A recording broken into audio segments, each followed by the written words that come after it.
Hi everyone, I'm Wendy, and today I'm showing you a whole food plant-based recipe inspired by the Thai dish Khao Moo Dang.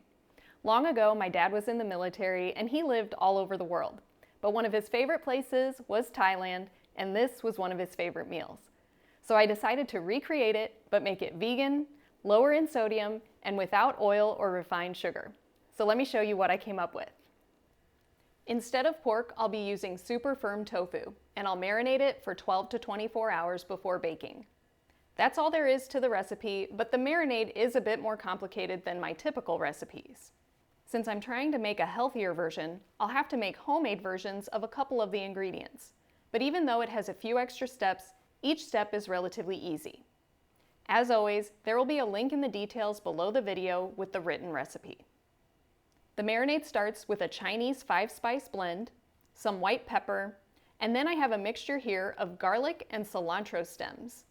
Many traditional Khao Moo Dang recipes use coriander root, but since that's not as readily available in all grocery stores, I wanted to make this a little more accessible. The stems of the cilantro plant, also known as coriander, can be used as a substitute for the roots. I simply chopped that up finely along with a few minced garlic cloves. And then I'm using a mortar and pestle to really mash it up into a paste. Once it's mashed up, I'll add it into the marinade. Next, I'm adding some tamari. I'm using low sodium tamari to keep the sodium a little bit lower than the traditional recipe. After that is rice vinegar and date syrup. Then I'm adding some vegan fish sauce, and this is where the recipe gets a little more complicated. To make it simpler, you could use a store-bought vegan fish sauce. But if you want to keep the sodium and additives to a minimum, it's best to make your own. So I'm using a homemade salt-free version, and if you're interested in how I made this, stick around until the end of this video for that demonstration. Finally, this recipe usually involves some kind of red food coloring to turn the pork pink, but instead of using artificial dyes, I'm using the cooking water from beets. This is totally optional. It doesn't affect the flavor too much, so if you don't care about having a pinkish hue to your tofu, you could leave this out. All I did was chop up a few clean beets, added just enough water to cover them, and then brought it to a simmer for about 15 minutes until the beets were soft. Then I removed the beets, which can be used in other recipes, and I saved the cooking liquid. So I'll add a few tablespoons of that into my marinade. And finally, I'm adding just a little bit of water to bulk up the sauce, and I'll whisk everything well. Then back to our tofu, I used 2 blocks of super firm tofu that I sliced in half. I'm cutting it this way to sort of simulate the pork tenderloin from the original recipe, and I'll slice it up after baking so it looks more traditional for my YouTube pictures.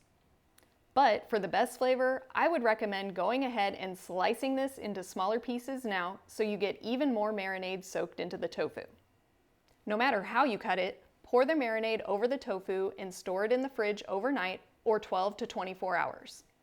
Then, when you're ready to bake, preheat the oven to 400 degrees Fahrenheit and transfer the little bricks of tofu to a parchment-lined baking sheet. If baking it in larger pieces like this, it'll take about 40 minutes, and I recommend flipping halfway through and basting with a little more marinade. If you sliced the tofu into smaller pieces, it'll probably only take 15 to 20 minutes to bake. While that's baking, transfer the remaining marinade into a small saucepan and heat it up until it's simmering. Then, to thicken it up, I'm whisking together a little bit of cornstarch with some water. If you prefer to avoid cornstarch, you could use another starch such as arrowroot powder to thicken the sauce. Or you could leave it out altogether and simply boil the sauce down until it thickens. Finally, once the tofu is done baking, you can plate it up. I'll slice it and serve it over brown basmati rice and top it with that delicious sauce. It's also traditionally served with sliced cucumbers like I have here, as well as some toasted sesame seeds. You can buy these already toasted, or they're very easy to toast at home. Simply add a couple tablespoons to a skillet over medium-high heat, cook them for 2 to 5 minutes, stirring frequently.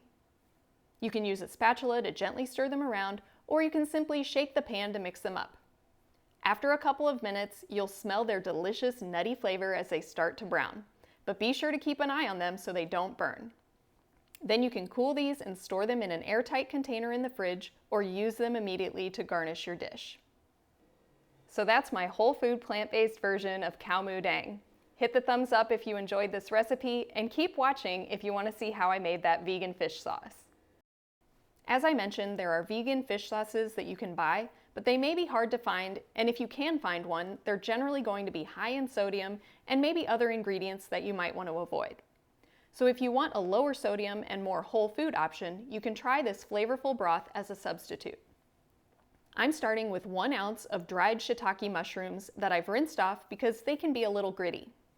The mushrooms will add that deep umami flavor often found in fish sauce. So I'm throwing that in a pot.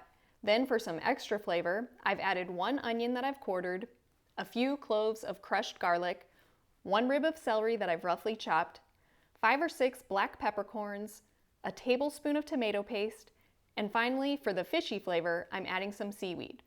You could use different varieties of seaweed such as kombu, wakame, or even nori sheets. But all I have on hand today is dulse flakes, so I'm adding a couple heaping tablespoons. Then I'm adding 3 cups of water and stirring it around a little bit. I'll cover that and heat it up until it's boiling, then reduce it to a simmer with the lid slightly ajar to let the steam escape. I'll continue simmering until the liquid volume has reduced by about half. Depending on how vigorously it's bubbling, this could take anywhere from 20 to 40 minutes or so. Then I'm topping a glass bowl with a fine mesh strainer, and I'm also adding a layer of cheesecloth to strain out the solids. Of course, you can save the reconstituted mushrooms to add to stir fries, soups, or other dishes. And once you've strained it, you're left with this beautiful, rich broth that can be used in place of fish sauce, or it can simply be used as a broth to enhance the flavor of other recipes. You can store this in a jar in the refrigerator, and while traditional vegan fish sauces may last longer due to their higher sodium content, I didn't add any salt to this, so I don't like to keep it more than about a week. Instead, for longer storage, I'll freeze it in ice cube trays, so whenever I need to use it in a recipe, I can defrost a couple cubes. So there you have it. As you saw, there were a few more steps than my typical recipes, but it was all relatively simple. And while I don't cook like this on a day-to-day basis, every once in a while it's fun to get a little fancy.